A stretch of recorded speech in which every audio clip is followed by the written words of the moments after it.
میرے نبی سرکار کی شہر مبارک مکۃ المکرمہ یا مدینۃ المنورہ، آپ مکہ میں تشریف فرما رہے۔ آپ نے مکہ کو یہ فیض عطا کیا کہ ہر گلی کے اندر برکات تھی، ہر کوچے کے اندر رحمت تھی۔ اور حضرت ابن عمر رضی اللہ تعالیٰ عنہ سرکار اس بات کے راوی ہیں، وہ فرماتے ہیں کہ جب رسول اللہ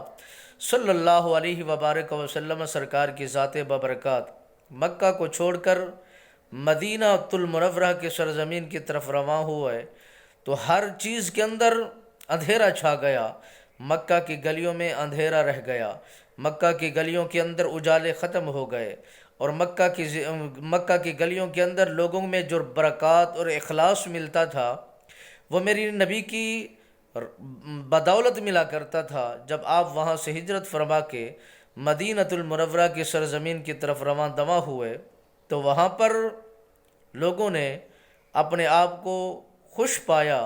اور اخلاق کرتا ہوا پایا، اور لوگوں کی زبان میں چاشنی دیکھی،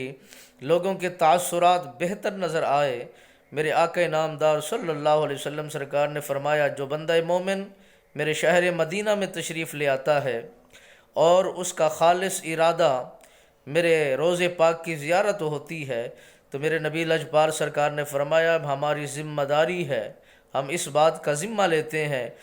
بروز حشر، بروز قیامت ہم اس کی شفاعت کا بارگاہ خداوندی میں مطالبہ کریں گے۔ جب تک اس کی شفاعت نہیں ہو جائے گی ہم اپنے مطالبے سے ہٹ نہیں جائیں گے۔ اس کی بقا کی خاطر، اس کی کامیابی کی خاطر اس نے دنیا میں محبت دکھائی، ہم اسے آخرت کے اندر اپنی محبت کی وفاداری دکھائیں گے۔